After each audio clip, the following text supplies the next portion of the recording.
I'm the founder of WeThePeopleWillNotBeChipped.com.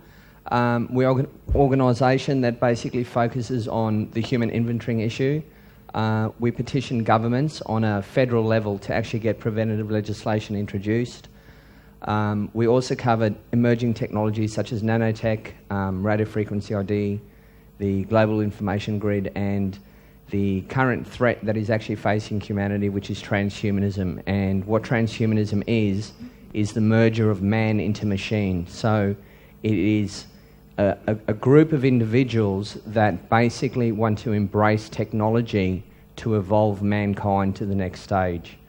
The best way to introduce VeriChip is actually with the advertisement that they actually started about a month ago on US TV. So to introduce the product, I think it's always best to use their propaganda, and here it is. To think something so small can connect you to everything that matters. When your life and all you love are on the line. HealthLink is always with you when every second counts in the emergency room, providing immediate access to your medical records. Because Bob has trouble remembering all his medications. Because I'm in love with my kids' kids. Because my car lost control while driving.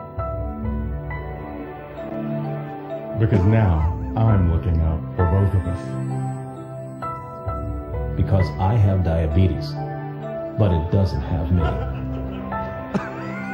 Because I spend my life in the ER trying to save yours. See, and look, this is their marketing campaign. So if it didn't make you laugh, at the end of the day, it's just a ridiculous marketing campaign. But they are in market. This product started airing on actual US TV about a month ago, as mentioned. And this was our brief response. We did a short film called Whose Pet Are You? And it'll actually show...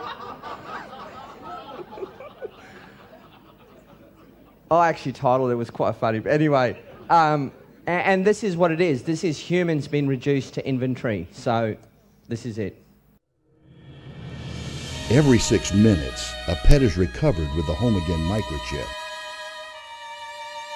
The microchip is a chip about the size of a grain of rice that is implanted under the skin with a hypodermic needle as an injection. And it is activated when the scanner is passed over. It gets energy from the scanner. It's activated. It then transmits the number to the scanner. The only benefit at this point is to identify the dog and return it back to its owner. It is nice to be able to keep track of our pets, but what about our family and friends? Applied Digital Solutions could track human beings by satellite. We are working on a product that we have called internally a PLD.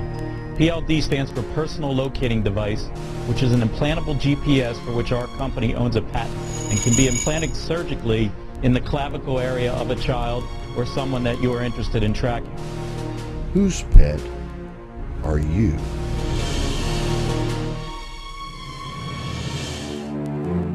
This message has been brought to you in part by WeThePeopleWillNotBeChipped.com.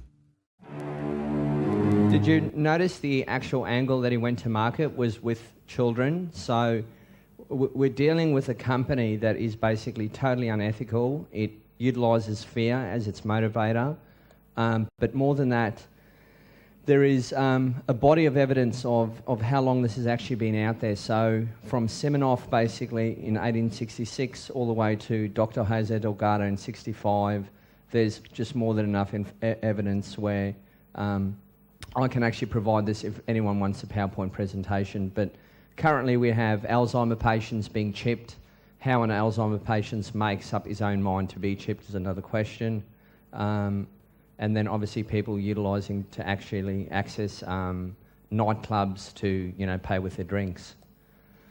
Now, this is where the aim of the speech is to showcase an agenda at play to mesh you, the person, into the internet as a connected node under the control of a mainframe, IBM, which runs on an artificial neural network, which is an artificial brain.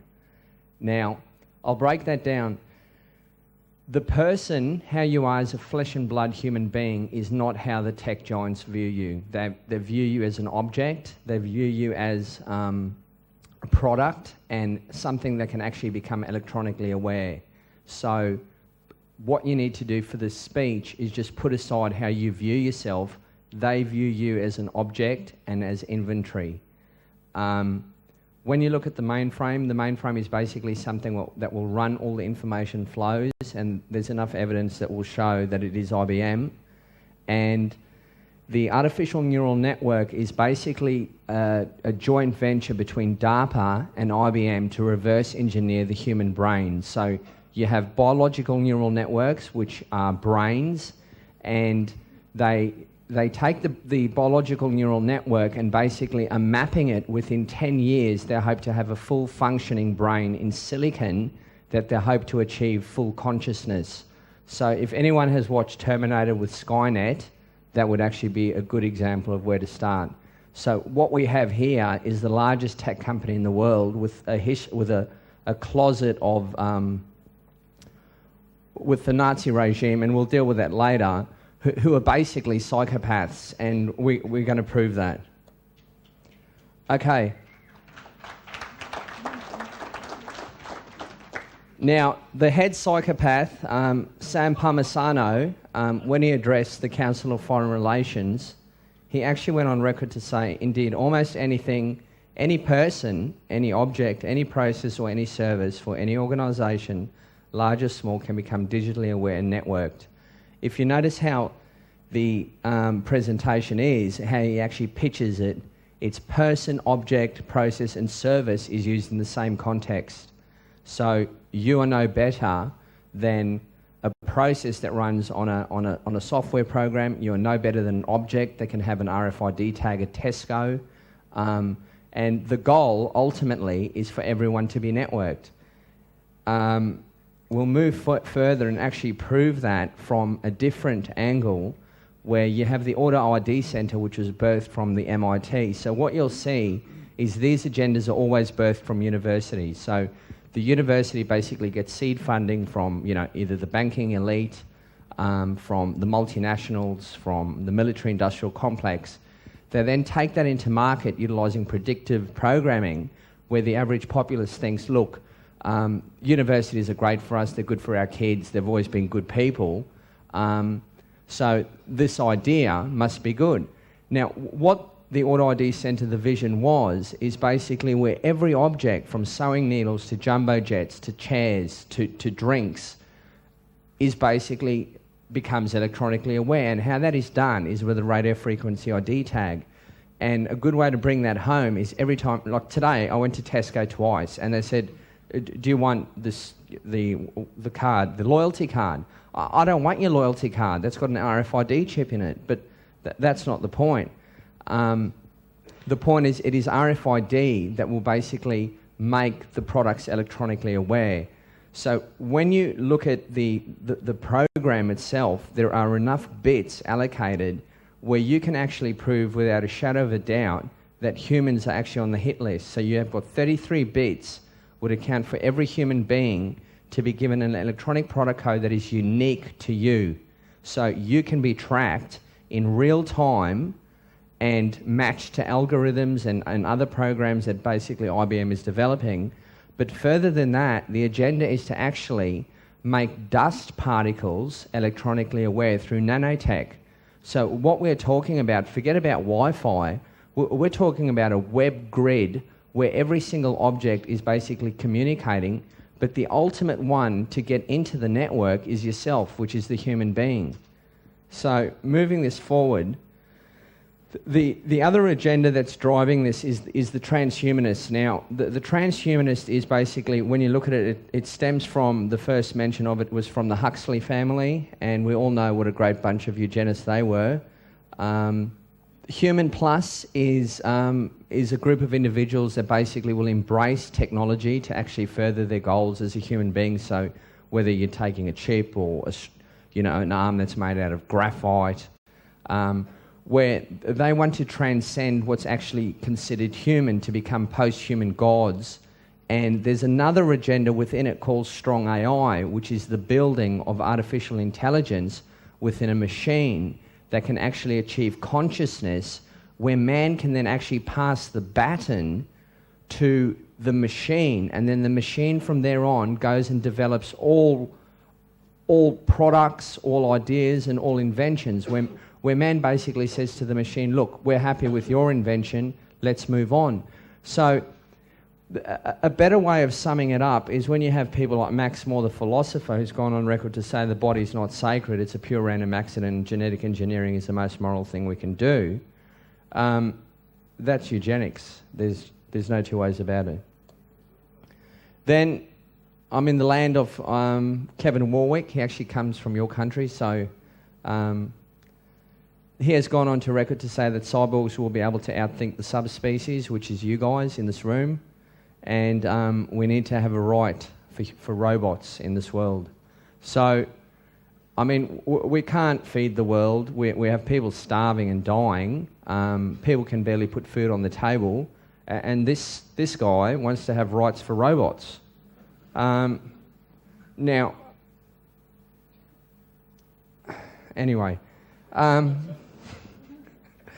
Professor Hugo de Harris is a more balanced gentleman. He's the guy behind Building Gods, which is it's a more balanced approach to transhumanism. Excuse me. He has actually gone on record to say that this is the camp that actually developed the atomic bomb, and we all know when the atomic bomb was actually being detonated, they were taking bets on whether they were going to blow up the world or set the ionosphere on fire. So nothing has changed. This is the same stable that just wants to push technology for no other reason than to tick the box and to say, look, you know, I've completed my my 2-year contract, and I'll continue to get funding from whether it's the military-industrial complex or from elite families or banking interests. And then don't forget Stephen Hawking, one of the smartest men on the face of this earth. He's got an IQ of 160. He's working quantum graphics in relation to black holes. I mean, I'm just Greg Nikolettos. How can I argue with a man who's got an IQ of 160?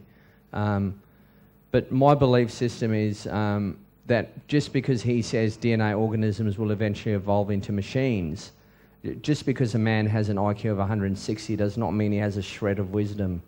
So,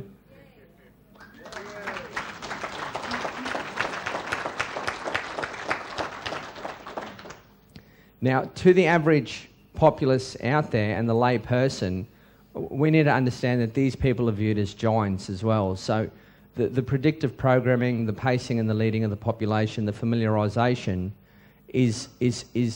this is a slick, crafted marketing machine. And when you have a gentleman who's got, you know, a brief history of time spending over 200 weeks on the bestseller list, you know, what's a kid in university going to say, look, I disagree with Einstein? The point is, what needs to happen is, and this is also based on Darwin's theory of evolution, so we need to understand that the way this is viewed is that we are expendable, and you're not viewed as an actual flesh and blood spirit being. You're actually viewed as a stepping stone to a machine, and this is basically dehumanizing at its highest core. Now, the chipping cyborg agenda in media. The Galaxy Rangers. Captain Zachary Fox has got a brain chip. He can fight the enemy, obviously, so much with so much greater skill. The brain chip within the Stepford Wives creates the hive mind, and the hive mind is obviously the conformity to the husband and what he wants. So, you know, by promoting the brain chip, we can obviously have a perfect society. The Matrix is an interesting one. Even though Neo is an actual he fights the Matrix system, he actually utilises brain uploads to actually fight the system. So he is actually a program within the system itself, if you actually want to analyse it to that level. Just quickly, Demolition Man, all the citizens are chipped. Johnny Mnemonic has got a brain chip, existence chipping, and the latest one from Bruce Willis, which is the brain upload, where one actually uploads their consciousness into a mainframe and then lives this virtual life. So, Greg Nikolettos is a bit bored of, living my life as it is. I'll upload myself as a red-crested parakeet and just investigate that avenue. So, look, from a logical perspective, it's total insanity, but this is an agenda to actually bring the microchipping agenda to you. So it's about the very chip, it's about the brain chip. So all these things might never actually occur, but it is part of a slick marketing campaign for you to actually accept that the progressive stage, or the next progressive stage for man to evolve, is to embrace technology. We didn't have to go to war in Iraq because Cartman actually defeated Saddam Hussein with a V-chip in 1999. The V-chip basically allowed Saddam Hussein to actually be defeated, and it's quite funny that it was actually called the V-chip. So, sounds like very chip, doesn't it? And then you have the humanisation of robots, which is there's a case of they're humanising the robots and then they're taking humans and basically robotising them. So it is a push-pull technique to familiarise yourself with it and to say, maybe Bumblebee can cry. Jetfire shows old age and uses a walking cane, and Mudflap and Skids within the Transformers is basically, black social rapper stereotypes, and they can't even read and write. So the robots are becoming humans, the humans are becoming robots, and actually the Daft Punk one's an interesting one where you've got, robots in a pyramid, so for all those with the symbology side of things, and it's as blatant as the nose on your face. Now, the predictive programming gets very intense, and the Toronto Star actually wrote a great article from their perspective anyway, but I'll just read the few lines. By the time my 4-year-old son is swathed in the soft flesh of old age, he'll find it unremarkable that he and almost everyone he knows will be permanently implanted with a microchip. And, to a group like you, this sounds ridiculous. To the rest of the population, this just sounds as the next logical step. It just sounds, this is coming from the Toronto Star. This is something that could and possibly will happen. Now, what we need to do is actually break down what branding is and what the very chip basically is. What branding is it has always been a case of the master-slave relationship. It has always been to show ownership. The Greeks used to actually brand the slaves with the letter delta or D for doulos, which meant slave. And it's always been a dehumanising process, and we do it with livestock, and now we're moving obviously to humans. There's an example of someone with a brand that would obviously take the very chip. He's actually branded Intel into his hand. Now, going back to the science of semantics, what does online actually mean? Online actually means to be operating under the direct control or connected to a main computer. So when you are online on the computer, you are just online via other PCs, and you're connected to a mainframe or to the World Wide Web. If one has a very chip, you are basically under the direct control of a mainframe. So what is happening is this gradualization to move more and more of you online, with the ultimate goal is to basically have you with an RFID chip where you are communicating to a mainframe and basically owned. We'll continue with that. Digitize. What does digitize mean? It is to convert data from digital form and to use it into a computer. So what happens is, when they take a biometric of yours, they take a physical measurement, they basically apply an algorithm to it, and then they get a number of your man, which then basically ends up in a mainframe. Now, the lust for data is so much that they want as much biometrics or as many biometric markers of you as possible to get the number of your man that is the closest to the physical match that you are.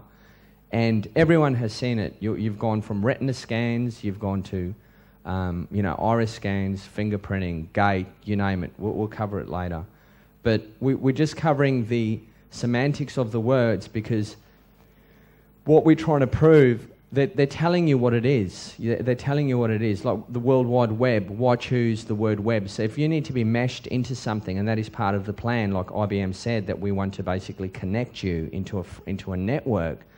What is a web? A web is basically something that snares, entangles, or traps. When the Google bot is basically trawling the internet, what do they call those things? They call them web crawlers. So why is it called a net? An internet. What does a net do? It's something that serves to catch or to ensnare. So when you actually look at the activity there on the internet, you could be one of those nodes. And that's the agenda that's been played. Now, how they're doing this, there's a push-pull technique at play where we're moving online. Like 20 years ago, if I said to you, look, you'd be on Facebook and MySpace and have all these illusionary friends and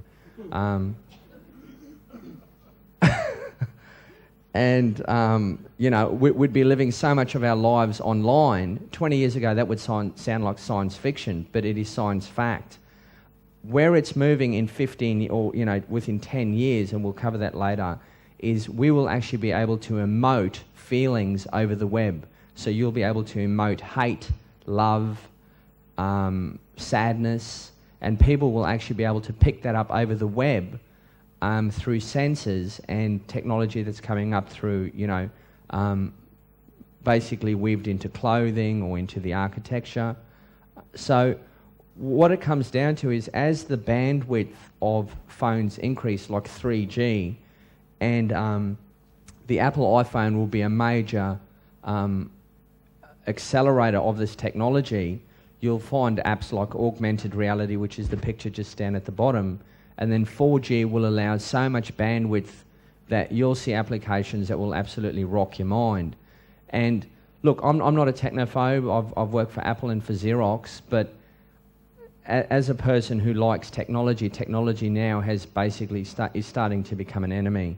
And you need to, even if it's not for yourself, you need to understand that you need to engage with your children and your grandchildren, because they are being sucked into this net. Pull techniques. How do they pull us into the net willingly? Facebook, Friendster, Twitter, Dig. Everyone wants to be famous these days. They want to, show, what they did on the weekend. There's enough evidence to show where the seed funding came from Facebook and from MySpace. Most of them are CIA funded.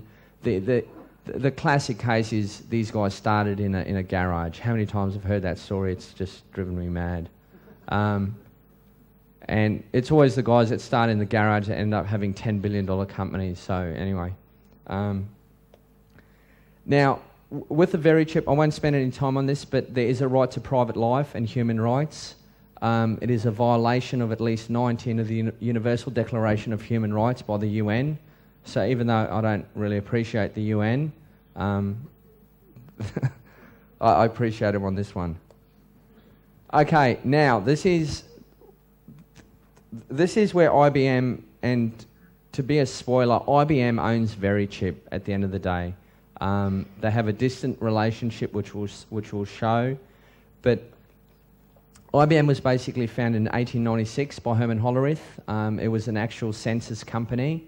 From there on, once it got the census contract with the US, which it continues to have today, except the US citizen now gets to have his front door GPSed as a favour, what you're seeing there in the middle is the tabulating machine. So that was basically the first computer, in a sense, that allowed for software programming. So what would happen is you would have the Nazi regime basically coming to IBM and saying, look, what we want to do is have a racial census. We want to have occupations put on, locations, inventory, stock, and IBM would then basically create a punch card, very much the software engineering right now, where it's an application. They've come back with a software product that meets their needs, and as a result of that, with the processing of 64,000 cards per hour, the tabulating machine was actually, it was possible to locate, let's say, all the homosexuals that were living in Poland that happened to be carpenters. And with that information, IBM, utilising obviously, you know, the railway system that was also run on the punch card system, could obviously meter out the undesirables with far greater efficiency. Now, to bring this into perspective, the Hollerith machine could process 64,000 cards an hour, and look what was possible with that. The Blue Gene processor processes 22.8 million computations per second. Okay, so keep that in perspective. It's out of control. The smoking gun as well is IBM, even though they deny it, we work closely with a gentleman called Edwin Black, who wrote IBM and the Holocaust, and if anyone wants a bulletproof expose on how the IBM regime conducted themselves, they have no response. So the information company has no response. They've lost all the details. But, you know, that's what you expect from psychopaths anyway. The machines were leased as well, so it wasn't a case of IBM basically sold the machines to the Nazi regime and said, look, you know, you do with them what you want. It's a case of they actually leased the machines and they made their money from creating new tabulating cards. So it was very much a hand-in-glove relationship, and the relationship extended from 1933 to 1945. So there were over 2,000 machines out from, you know, Auschwitz to, you know, all the other death camps. And it wasn't obviously only Jews, regardless of, you know, the debate of how many people actually died. The fact is, it was an event that we can utilise to our advantage because history is repeating itself. There was also other censuses undertaken, including the cow census, livestock, horse, and the Danes. The next time you meet some Danes, they were the butter hoarders. So Hitler busted them and they had all the butter. But anyway. So for the symbology people in the room, not much has changed. There you have the Hollerith, seeing everything with Hollerith punch cards. And when you actually look at IBM, it does stand for I-beam as well. So exactly the same game. Now, what is radio frequency ID? The actual dictionary terminology, without getting involved, is basically it's a small radio transponder or a tag. It's read through radio frequency, which can actually be through a portal scanner or through an actual handheld, and it actually stores data. So the RFID chips, and you'd be seeing them nowadays as well. Some of you might not actually identify them, but Tesco is always a good place to start, simply because they've forced their suppliers to use RFID. Is, you know, if you buy clothing, you'll see something that looks like an anti-theft device, but it's not. It's a radio frequency ID. So every time you go to Tesco and they say, do you want the loyalty program, what they're saying to you is, we want to track you. That is what they're saying. Okay, what is RFID? There's some variations of it. It was invented in 1948. Verichip is a radio frequency ID device, obviously. The Hitachi Mu chip over there in relation to the ant, and that's how small it is. And it gets even smaller, and there's been some conspiracy theories out there, just that, you know, the RFID dust is actually in vaccines, but that's not true. That's just those are conspiracy theorists, those guys. Now, what is the Verichip? The Verichip is the only product that is designed to go into a human. It is basically glass encapsulated RFID microchip. It has got a patent number, and it is FDA approved. Initially, when it was first released, it was used for accessing your medical records, which it still is. It can actually be used as a payment device through VeriPay, and also to control access to secure facilities. The history of the product, it started at Destron Fearing. If any animal is tagged out there with livestock, it comes from Destron Fearing. The technology was then sold to Hughes Aircraft. That went to the Hughes Identification Devices division, and they worked on the same plan as the Darwin theory of evolution, that if we define an animal as a mammal, then this would of course include humans. So what I need to stress through this is you're always being reduced to livestock in this. This is the game. It's to dehumanize you as a human, as a flesh and blood being. It is to make you either a robot or an animal. Those are the choices, the way it's going. Now, when people go, oh, you know, it's the very chip, it's you know, there's nothing wrong with it. Raytheon manufactures it, the 5th largest defence contract in the world. So here you have the company that's making the Tomahawk missile is making the very chip. And then IBM's invisible hand seed funding it from 1999. Okay, how do we prove, and there's another symbology one for the symbology guys out there, very chip that looks like Lord of the Rings, doesn't it? Anyway, IBM financed VeriChip in 1999. They had a $95 million loan, a credit line, and IBM decided to write off $65 million for a $30 million once-off payment. So you tell me which finance company writes off $65 million. Ridiculous. Also, when the VeriChip is actually demonstrated, it's demonstrated in the IBM Experience Lab. So that showcases very much a hand-in-glove relationship. And the FDA approval, you basically had Tommy Thompson, who worked for President Bush, which is no surprise. Within 5 months of actually getting the product approved, he was on the VeriChip board of directors. He had cashed in over $80,000 and had acquired over 266,000 shares in VeriChip and Applied Digital Solutions. And that's what we know. So make up your own mind. Now, this family was actually the family that actually birthed the movement, We the People Not Be Chipped. When I saw this, and coming from the IT field, it just sickened me to my guts. When you had, I want to be the first kid to be implanted with a chip, and this was on TV, and then you had these people as though they were saving the world. And then we later found out that they were on the payroll as well. I sat back as an individual and I just went, is this the time when man starts writing and says enough's enough? And to be honest, what happened is everyone went back to sleep and just bought a bigger plasma TV. And anyway,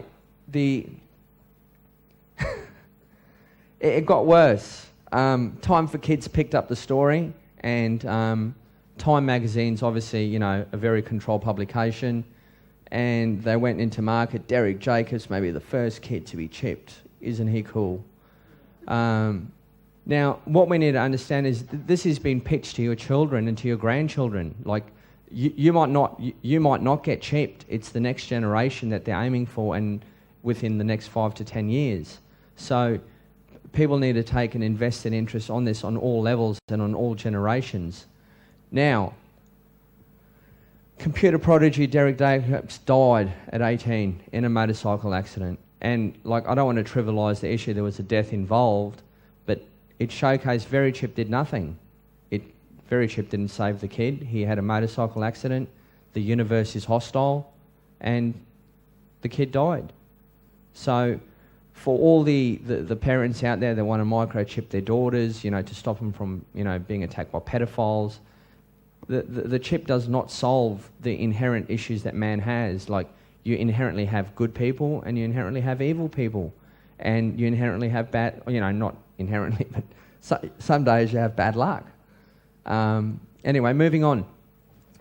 The target markets for VeriChip, basically everyone. It starts with, there's actually a Facebook campaign that has got more users than our group does, which is to put a satellite tracking chip in all pedophiles. Now, I've actually contacted the lady, and I said to her, how's that going to stop a pedophile from attacking a child? I said, it doesn't actually solve the mental issues that the pedophile has. And she was of the opinion that he could be GPS tracked, and before he attacked the child. Anyway, see, but this is the problem we're fighting. Unless we understand the technology, how it's been presented in the media, it's presented as the magic bullet. It is presented through the media, and we've been conditioned to think, you know, James Bond has a microchip. If it's good enough for him, it's good enough for everyone. The illegal immigrants, the Alzheimer patients who can't make up their minds have chosen to get microchipped, even though they forgot they got microchipped.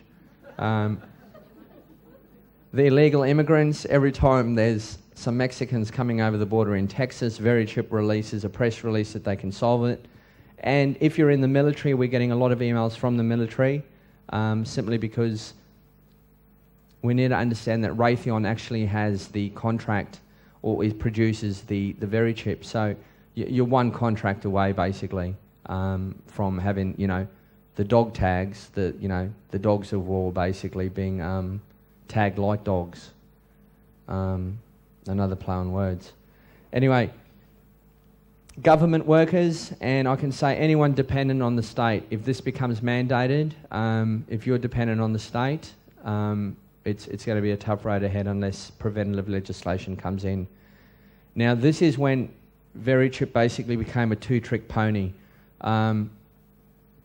They signed a deal with a company called Receptors, and what Receptors is basically introducing a pathogen receptor component to the actual VeriChip for glucose sensing for diabetics, and also for other biological threats, including the H1N1, SARS, you name it, basically. So what would happen is you get the microchip installed into you, or surgically implanted. The diabetic, rather than actually pricking himself 5 to 6 times a day, he just scans himself once and goes, this is just great. Apart from the fact that he might get cancer, but that's another issue. We need to understand on how this company is going to market. It's going into market in so many demographics, and it is funded by IBM, so it's not going away. There's a glucose sensing component, and how it works is the sample is presented, it goes through, if it's a virus, depending on which virus it is, it goes through another loop, or another checkpoint if you like. It then says it's clear, and if it's not, it can then go to, I like the way they've got H, X, and Y, because Baxter must obviously be making some new variations in the lab as well. And then you have SARS as well. So what you're looking at, you're one deal away with the World Health Organization and the CDC to actually have a product that can solve all of man's woes, from payment. Okay. Where's it moving to? Tying your financial records, credit monitoring and reporting. So, you can actually, where VeriChip is going, they're adding more services to the actual product. So you could go for a job, you have the VeriChip, they go, well, look, let's query the services that you have on the VeriChip, we'll check your financial report. They also promote identity, prevention of identity theft as well, and then a national criminal database monitoring and background search. So when you look at it, this is becoming a product that is offering so many services that a government could say, look, this can solve all our issues. But more than that, it is something that is totally invasive. The question we always get asked is, can you be tracked off satellite? Not right now. The VeriChip, basically the antenna in it is too small to actually be read. They are working on the personal location device, as Scott Silverman mentioned in the beginning. That would have to actually be a much larger chip. But we do have 29 low Earth orbiting satellites called, from the Orbcomm, that once the VeriChip is out there, well, you won't get lost and you can throw away your navman because they'll know where you are. Okay, how does RFID work? This is IBM at play. You walk into the store, they assign you a number, they see where you walk. This is based on the RFID products that you have on you. Here we go. Now, he's breezing or just looking at the window. He might have no money. He can't afford to go into the store. And all this information is is being collected on you without you even knowing. The patents are there. There's the patent 2002 1065 758. And what will happen is, once you have payloads, actual sensors within the flooring, if someone is overweight, what will happen is eventually the RFID will communicate that the person who's walking is overweight, and then the prices of chips or any product that makes one fat will actually increase because the data is all going to be correlated and communicating with each other. So what it is, it's about finding out exactly who you are, monetizing you, and basically reducing you to an income stream. So that's IBM. Now, BOCODES. This is radio frequency ID on steroids. When this came out, it actually floored me. It comes from the same camp by MIT, which brought us the RFID. It can store 1 million times more data than a similar sized barcode. But the thing about the BOCODE is it doesn't actually require a battery to be read. It basically utilises the measuring brightness and angle of light rays. So what that means is a camera can actually read it at a distance. Now, where the global surveillance all comes in, all CCTV cameras can then track all products that have BOCODES. You then have a total web of surveillance. And if you went out and spoke to the average person, you could go query 100,000 people out here in London and no one would have even heard of a BOCODE. So we wonder why the CCTVs are out there. Anyway, how does a brown coffee cup work? Greg buys it, he throws it, it travels along the line, I dispose of it incorrectly, the sensors pick it up, it ends up in the wrong landfill area, and then I get issued a fine. Because I didn't actually know that Starbucks had put an RFID chip in my cup. And these are real world applications that are happening now. I don't know much about the Tories, but I do know that they're a UK party. And this is another case of moving us online. So with Obamacare and the like, there's this push to, take your health records and move them online. Now, why do they want to move them online? The reason is they can actually monetize it. So if they can find out your ailments, if you're a depressed person, we'll pitch Prozac to you. So you'll find your Google keywords, we'll have Prozac, and the rest of it. And then there's this illusion that there's this competitive war between Google Health and Microsoft Health Vault. There is none. It's two companies, they've got a share of the pie. Regardless of who gets it, you're going to end up on one of those. So once your medical records are basically online, from there on they can actually be then sold off to insurance agencies. So, things that are confidential under, doctor's oath, basically, once they're online, they're not. That data is basically then sold off to insurance companies that can go, okay, well, look, Greg's got a bit of a heart problem. I think we'll raise his premiums, or we just won't insure him at all. And that is why Obamacare, he cares so much, because there's so much to gain. How it works, just quickly, you've got Google Health, which sits in the middle, and then you can see the employers can query the database, the doctors, the hospitals, the insurance, and then obviously the VeriChip. Now the VeriChip is actually Microsoft Health Vault approved product, and it will probably be a Google approved product as well. See, what we need to understand is it's an FDA approved product. So that can mean obviously most, like for example in Australia you've got the TGA. The TGA will easily look at what the FDA has done and basically embrace that. Who brought us the barcode? Oh, it's IBM again. Basically created in 1971 and started being used in 1973 in the military. The difference with the barcode is it needs to actually be scanned one at a time and can actually only give you one number. Let's say, for example, for a can of Coke would have the specific number and that's it. where it gets now to the electronic product code, they've now assigned enough digits where every can of Coke that comes off the actual production line can be given a unique number. So every product that can be manufactured, as mentioned, from sewing needles all the way to jumbo jets to grains of sand, can be individually numbered. And then once those products are actually networked and become digitally aware, I mean, you could be sitting in a room here with 50 products that got RFID in them and you wouldn't have a clue. All I would need to do is install a choke scan, or like a scanner as one leaves, and then I would have a good indication of what products one has on you.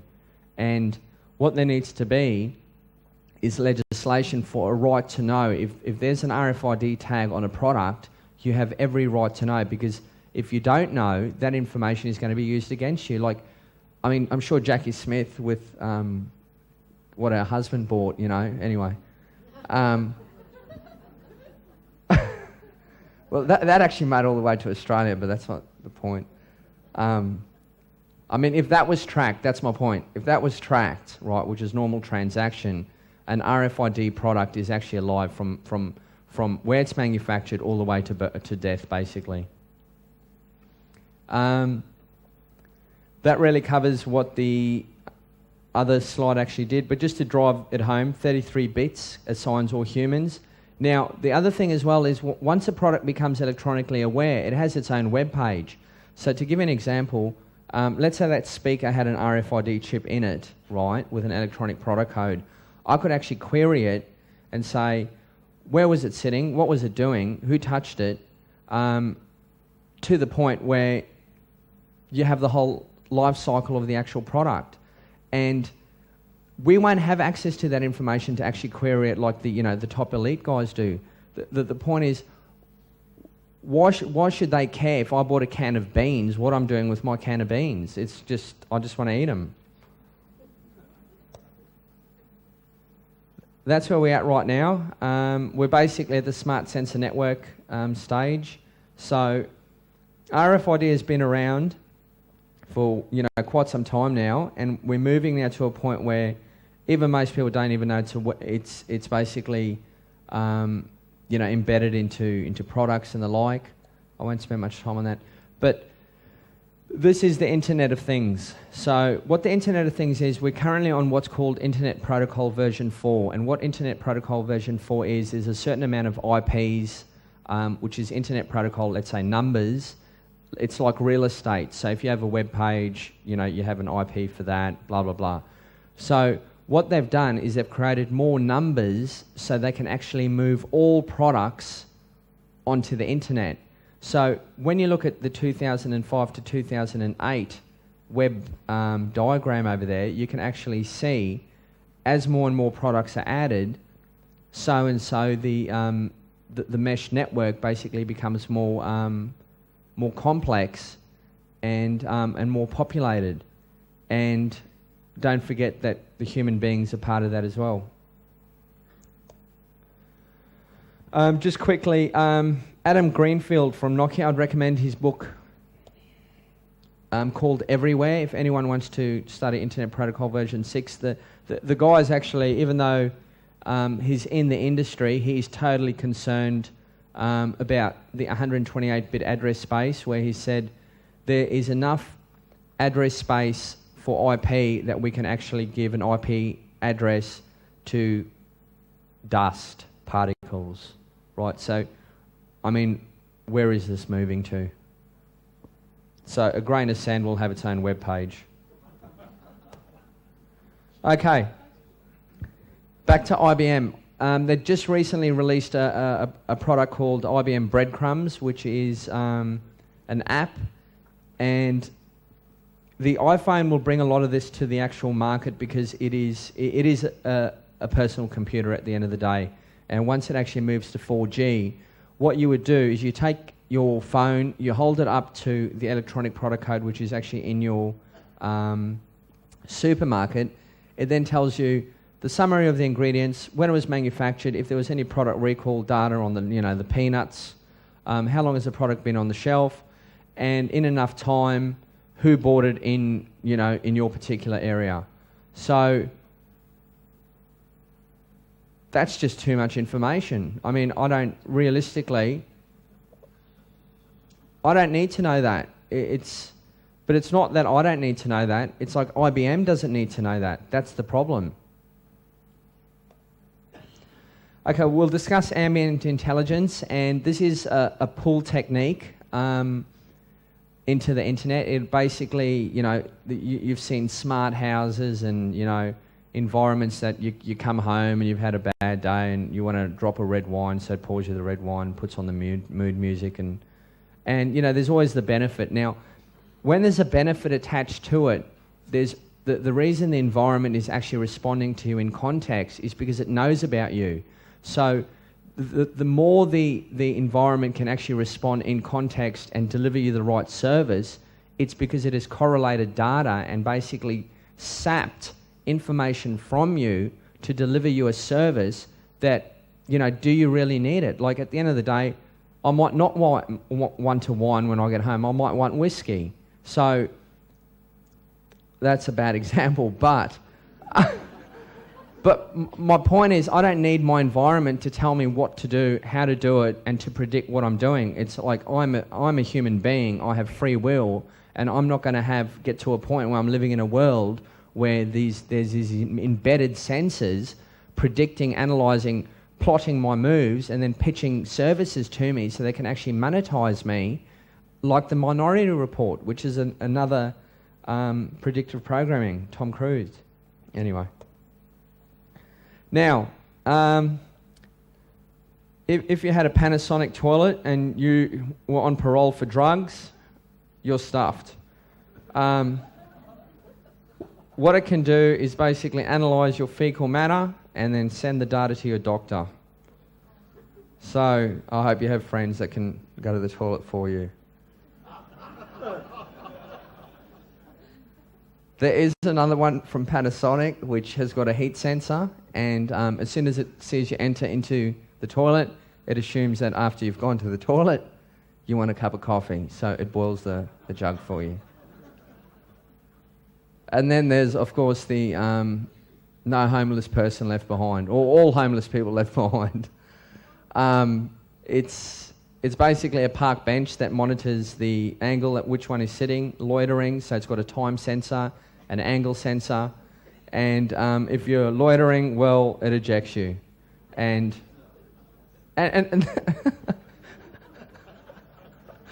this is happening. This isn't science fiction. This is happening.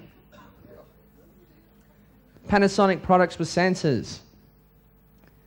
See, and all the women in the room will go, "This is great." I mean, I won't spend any time on it, but you can look it up.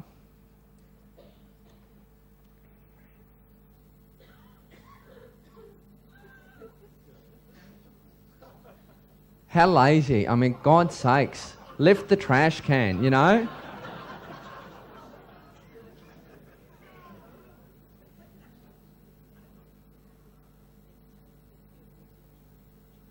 See, and this is the benefit approach, you know? It's like...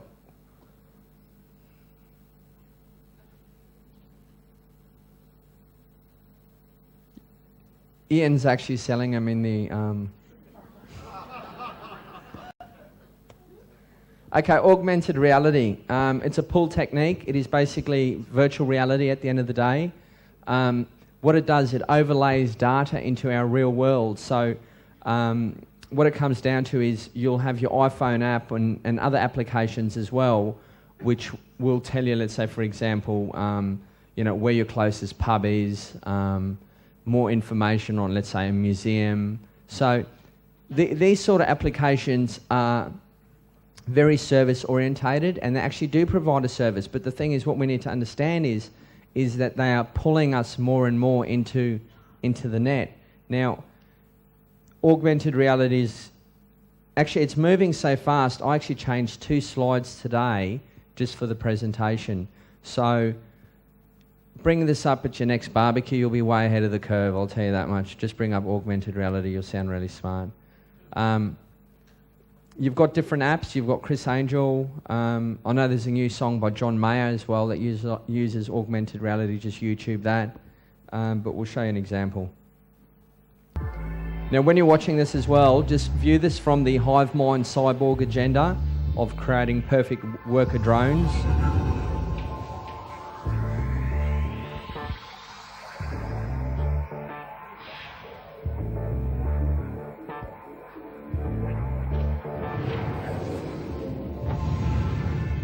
Terminator glasses.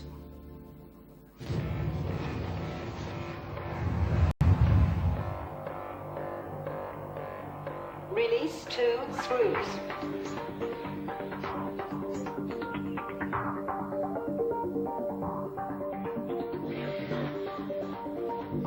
See, it's pacing him as well on how quickly to work. Next step. Remove intake duct. Now, if you're a mechanic and you work for BMW and you don't know this, you should be sacked. Next step. Outlet lock.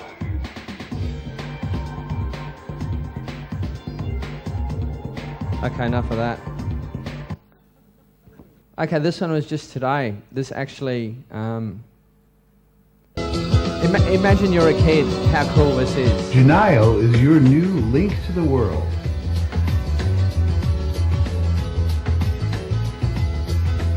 Place 3D objects into the real world. Make your reality more dynamic. Share the new reality with everybody. With augmented reality, dinosaurs still walk the earth. No, they don't. It's not reality. This is the point. It's a lie. They're trying to pervert what is reality to mesh it Learn into more a virtual about world. places in a completely new way just by being there. Junaio knows the neighborhood, even if you have never been there before.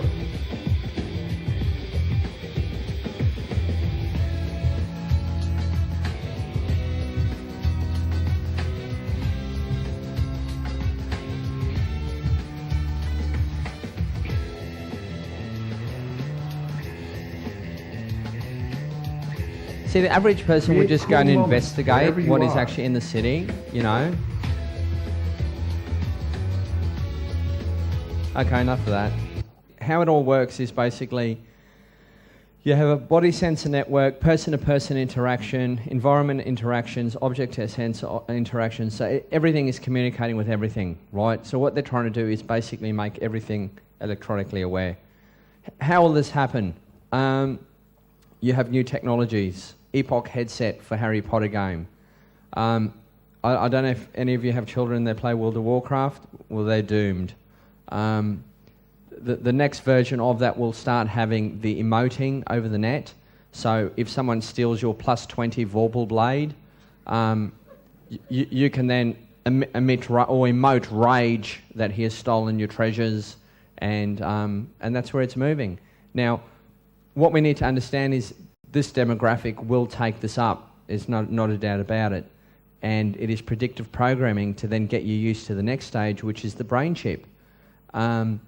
You've got the HAL suit, and Japan's obviously, they've always been very pro-technology. We mentioned this, this is a Sensei project. I mean, look at the companies behind it. Siemens, Mitsubishi, Ericsson, IBM, SAP, Nokia. There is this perception in the market that you've got these IT giants and they're all like Google's fighting Microsoft. No, they're not. They're not. They all work together. There's some contracts that they do compete for, but at the end of the day, the contracts are really given to the company that has the most proficiency in it, and they work. I mean, I don't want to use the word New World Order, but there is a New World Order in the tech giants. They're the ones that actually operate above governments. So IBM, for example, to give you an idea on the sensors, the IBM has the sensors for the US, they have the sensors for Australia, and they have the sensors for Communist China.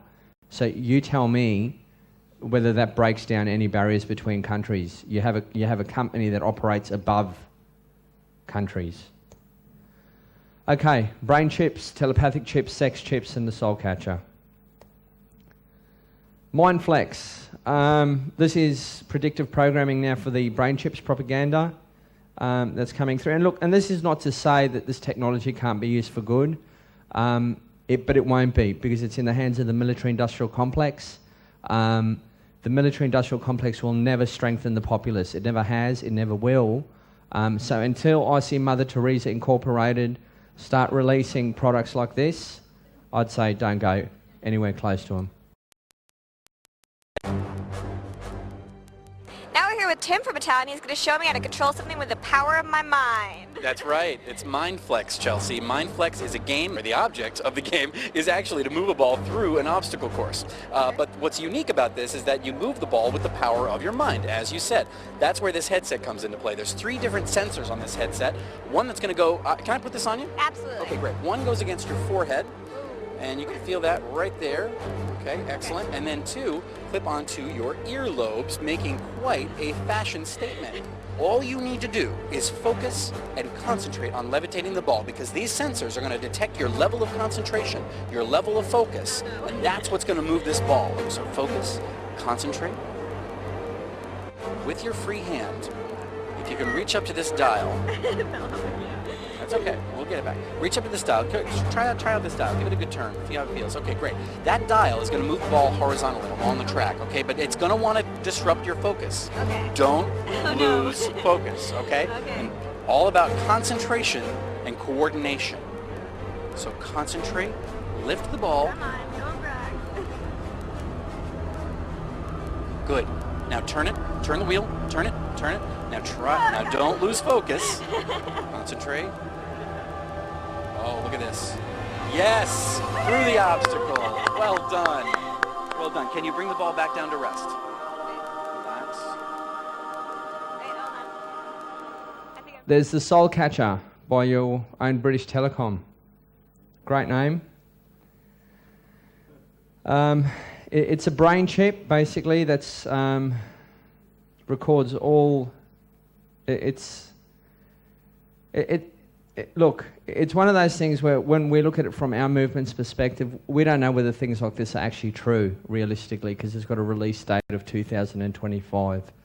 But if they manage to pull this off, realistically, it would be a case of, like in the Matrix, where the baby's born microchipped, controlled from birth, and functions as a drone within a hive community to serve the hive. There is no individuality, there is no autonomy, there is no free will.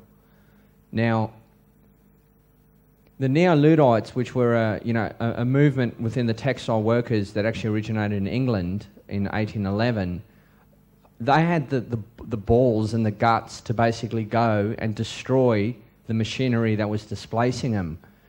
Here we have companies that are basically hunting you and hunting your family and your lineage and your next generation, and the average person does nothing.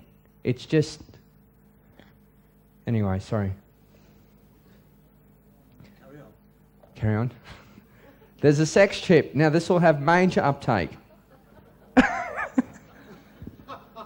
My friends will buy one.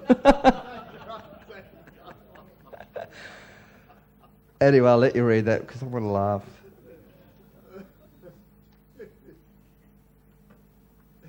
Are we done? Does it roll over and snore after? Yeah, it does. No, that's the upgrade. You want the last line?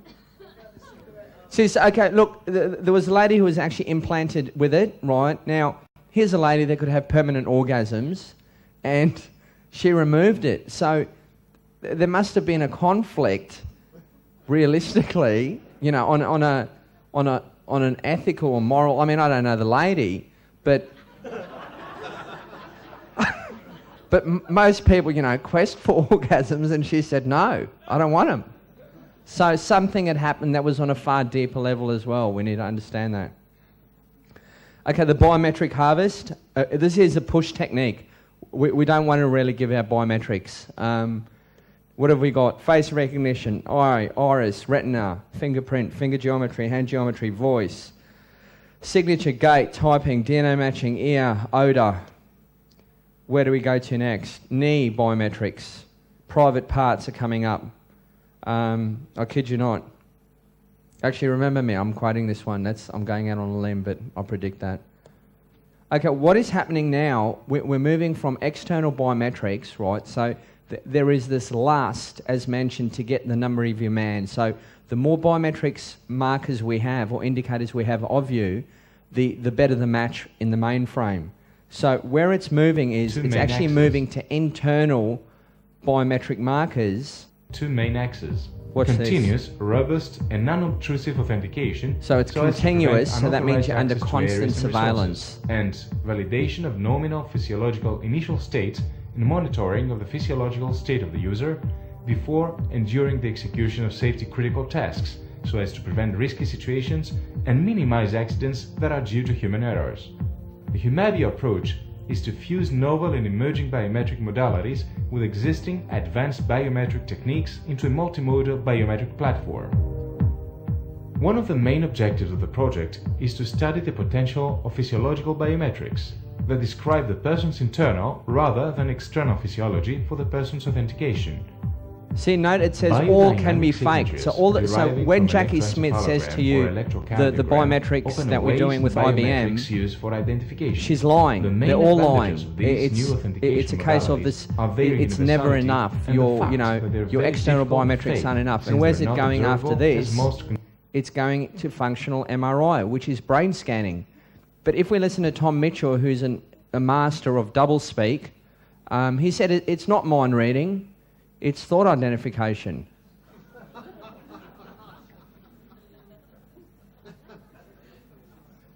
Do you feel better now?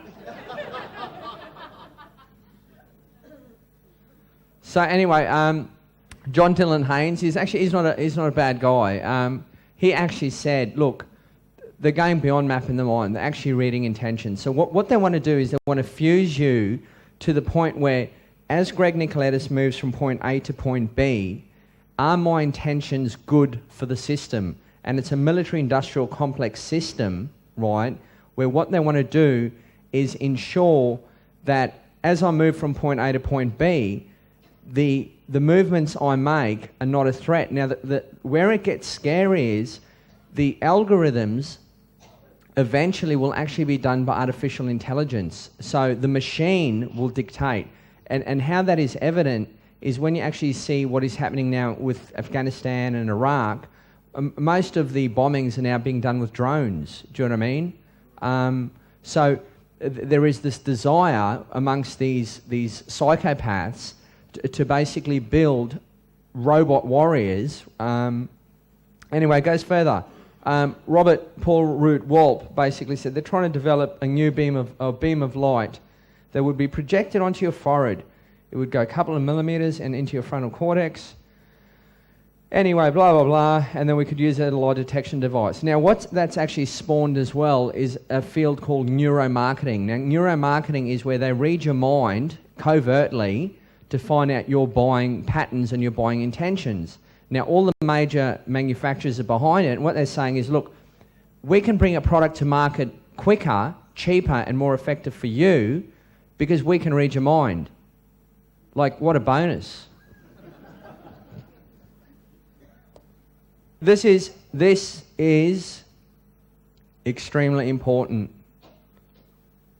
Every day, we generate 8 times the information found in all U.S. libraries. Where does it come from? Store transactions, market movements, emails, photos, videos, blogs. What if technology could capture all this information and turn it into intelligence? We could identify patterns faster. We could predict with greater confidence. Convert data into action. Smarter information means smarter decisions. Smarter decisions build a smarter planet. That's what I'm working on. I'm an IBMer. What's IBM doing? Nafanya kazi IBM. Let's build a smarter planet. We've actually changed that. We're doing a parody on it, which is I'm an IMer, which is International Enslavement Machines. So we'll have that video out within about a month. You have WebSphere sensor events. Now, what WebSphere sensor events is basically the software program that will manage all the information flow. So what happens is in your country, I don't know whether you've got the smart grid. Let's save the planet and reduce your energy expenditure. So what happens is you invite this company to actually monitor your energy usage. Is that happening here? Yeah. Well, guess who that is? Correct. It's IBM. So here you have a company, right, to go to the next stage, where the sectors they want to dominate and can dominate and will dominate is aerospace defense, automotive, banking. They do 97% of all banking SWIFT, all transactions that go worldwide through clearing houses is through IBM. Chemicals and petroleum, consumer products, education, electronics, energy utilities. What's missing? I don't know. If you can instrument the items and offer software solutions to manage them, you control the flow of the following industries as IBM has stated in their own literature. So what you have is total and utter control of all information and product flows operating above all world governments. So what you have here is you have a company that they are larger than the UN. They are running the globe. Now, the Genographic project. You always need good cop, bad cop. IBM partnered with National Geographic and went around collecting DNA from people to basically find out the human migration.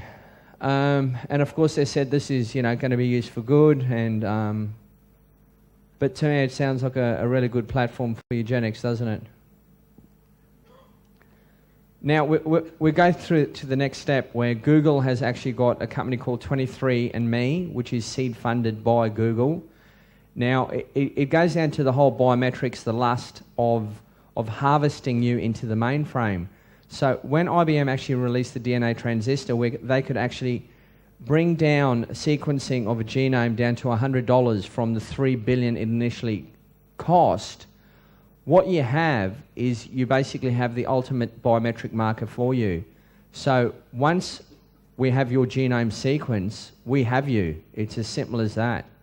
Now, as mentioned, these are the Nazi war criminals that are working on this project. Eric Green was honest enough to say, it is a digital code, and now that we have the code, the fun stuff begins. Don't forget Project Checkmate, lovely name.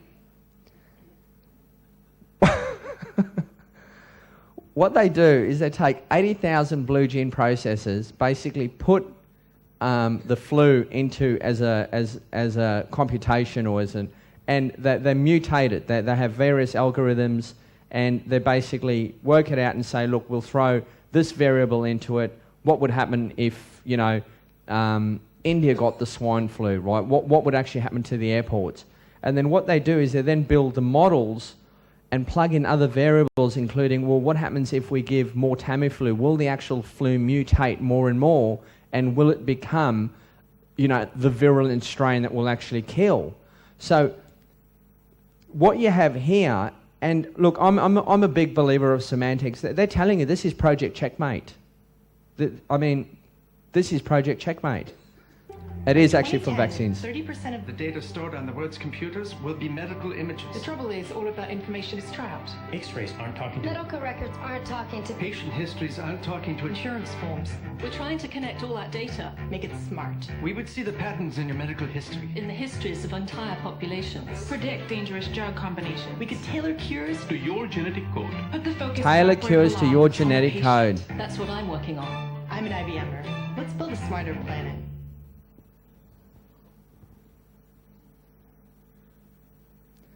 Okay, now, the major lie that is coming from the transhumanists and from human plus people is that for mankind to evolve, we need to put microprocessors in our brains, right? Meanwhile, in the back end, what they are doing is they basically are working on reverse engineering the item that's in your head right now, which is the human brain. For them, it is the holy grail. They hope to have actually achieved a human brain or a photocopy of it in silicon, which is you're taking a biological neural network and creating it in an artificial, say in silicon basically. And the hope behind that is that will actually develop consciousness. And the consciousness that it will develop will basically be the decision maker that will make all the decisions for the military and will make all the decisions based on all this information that's been harvested through the radio frequency ID. Now, the next stage, once they've actually reverse engineered the brain, what they want to do is crack the holy grail, which is the algorithm of thinking, basically, your software for your brain. So what has happened is mankind has taken for granted how special we really are. Like, we are unique individuals at the end of the day. We've been sold this lie that computers, a computer can process faster than me. We are infinitely more powerful than computers will ever be, right? And what they're doing is they're doing the bait and switch. They're offering us a pogo stick at the end of the day, right? And there's a spacecraft that we have. There's no comparison. Listen to this psychopath, please. And look, what he does, what he says, there's some honest interviews with him, and how he distances himself from the philosophical question. He goes, I'm just an engineer, right? Like, because I'm an engineer, I just do my role, and I might destroy the entire populace, but that's what engineers do. Is cognitive computing, which is about engineering aspects of mind, such as emotion, perception, sensation, cognition, emotion, action, interaction, by reverse engineering. And then to deploy this technology by connecting it to vast array of sensors, billions, trillions of sensors, such as sight, hearing, taste. So a machine that thinks like a human. But even going further to non-biological sensors, for example, monitoring the forest, sensors monitoring the oceans, sensors monitoring people, animals, organizations, homes, cars, and to stream this vast amount of data in real time or near real time to a global brain. They can He said it.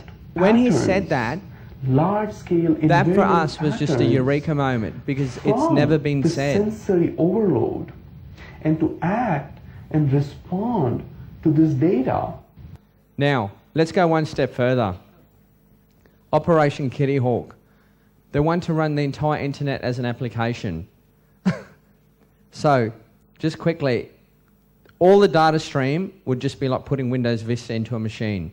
So they own the internet. Now, me coming from my background, that boggles my mind. It boggles my mind. But we do know that you need at least 67.1 million cores, and those cores are computing 22.8 trillion computations per second. Okay, what is the goal? Okay, it's not good.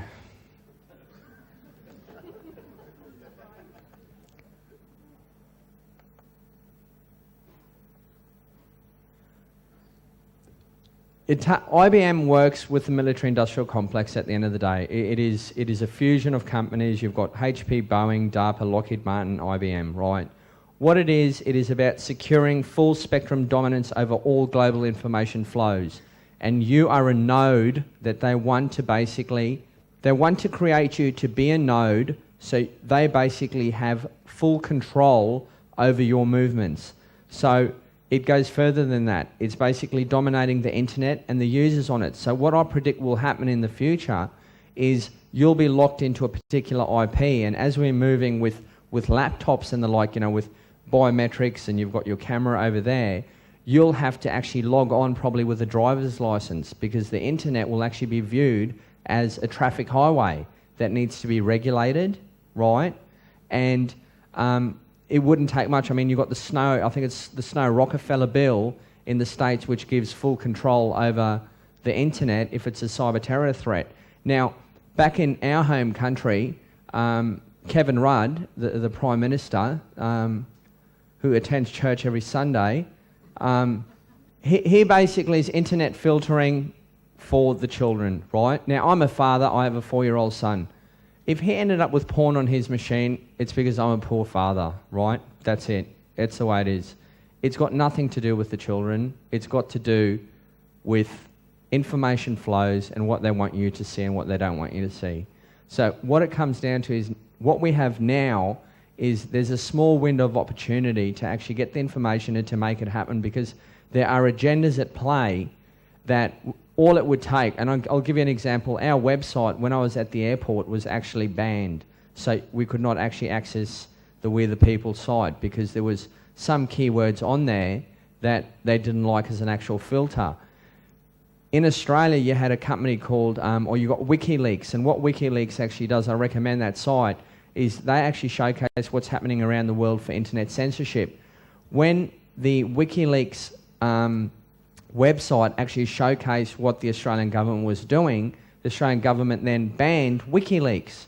So on what grounds? Like there was no pornography, there was no, pedophilia, and at the end of the day, it's just another lie. So there's too much to go through there, but when you look at it, I mean, it's a case of moving to a censored environment, obviously with the artificial intelligence, CCTVs, unmanned air vehicles, things like that big dog jumping up there, Pet Man, it just doesn't end. Now, the brain upload, which is the transhumanist way of actually getting you to basically upload your consciousness, which is another eugenics program. So think about it. I go in, upload my brain. I can't even get Windows Vista to run properly, right? And I'm meant to trust, right, and I come from that background, I'm meant to trust people like me and like mates of mine on help desks that when I upload myself, I go, hey man, it's just, I can't find myself. I'm lost.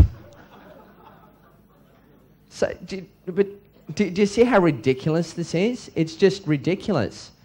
But it's not that. I mean, here you have, and I mean, I'm not, if there's any transgender people in the room, I apologise.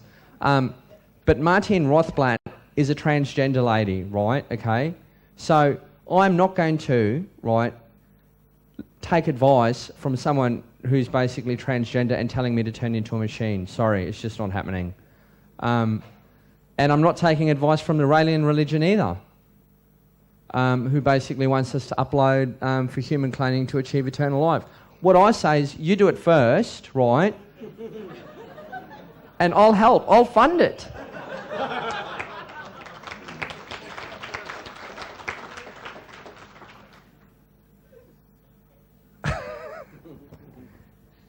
Okay, we are the Borg. You will be assimilated. Your biological, technological distinctiveness will be added to our own. Resistance is futile. And that's exactly what it is. They're trying to assimilate you into a hive mind to basically be a drone. What is at stake? It is everything. Your individuality, your uniqueness, your autonomy, your independent thought and your free will. But the one thing they can't take from you, look, they can rape and they can take your biometrics, they can steal your DNA. The one thing they can't take that has to be handed into the mainframe is your free will. That's it. That's all they want. And all I'm saying is don't give it. Thank you.